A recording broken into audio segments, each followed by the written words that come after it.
দেশের সবথেকে বুদ্ধিমান মানুষেরা লাস্ট বেঞ্চ থেকে উঠে আসে। তোমার কাজকে ভালোবাসো, কিন্তু তোমার কোম্পানিকে ভালোবেসো না। কারণ তুমি হয়তো জানো না কখন কোম্পানিটি তোমায় ভালোবাসবে না। ঘোড়া ও পাখি কোনোদিন অসুখী নয়, কারণ তারা অপর ঘোড়া বা অপর পাখিকে সুখী করার চেষ্টা করে না। সেই ভালো শিক্ষার্থী হয় যে প্রশ্ন করতে পারে। তাই ছাত্রছাত্রীদের প্রশ্ন করার সুযোগ দিতে হবে। আমরা তখনই স্মরণীয় হয়ে থাকব শুধুমাত্র যখন আমরা আমাদের উত্তর প্রজন্মকে উন্নত ও নিরাপদ ভারত উপহার দিতে পারব।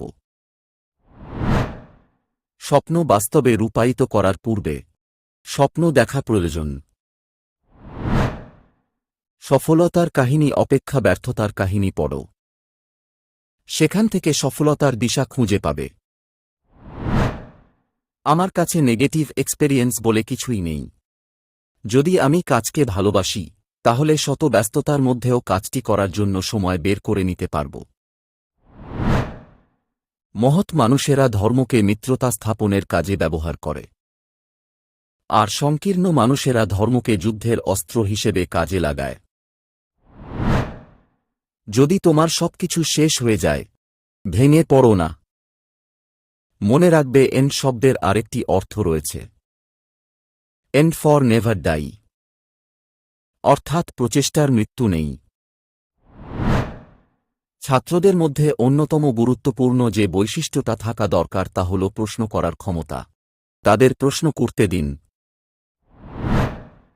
উদার ব্যক্তিরা ধর্মকে ব্যবহার করে বন্ধুত্বের হাত বাড়ান, কিন্তু সংকীর্ণ মনের মানুষরা ধর্মকে যুদ্ধের অস্ত্র হিসাবে ব্যবহার করেন। আমার সাফল্যের সংজ্ঞা যথেষ্ট শক্তিশালী হলে ব্যর্থতা কখনই আমাকে অতিক্রম করতে পারবে না। আপনাকে স্বপ্ন দেখে যেতে হবে, স্বপ্ন সত্যি হওয়ার আগে পর্যন্ত।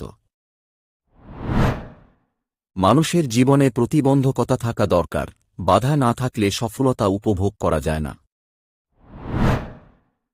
সফলতার গল্পে কেবল একটা বার্তা থাকে, কিন্তু ব্যর্থতার গল্পে সফল হওয়ার উপায় থাকে। বৃষ্টির সময় প্রত্যেক পাখি কোথাও না কোথাও আশ্রয় খোঁজে, কিন্তু ঈগল মেঘের উপর দিয়ে উড়ে বৃষ্টিকে এড়িয়ে যায়। ব্যর্থতা নামক রোগের সবথেকে ভালো ওষুধ হল আত্মবিশ্বাস আর কঠোর পরিশ্রম। এটা আপনাকে একজন সফল মানুষ গড়ে তুলবে। নির্দিষ্ট লক্ষ্য, ক্রমাগত জ্ঞান সঞ্চয় করা, কঠোর পরিশ্রম ও হার না মানা মনোভাব, এই চারটি জিনিস মেনে চললে যে কোনো কিছুকেই লাভ করা যেতে পারে।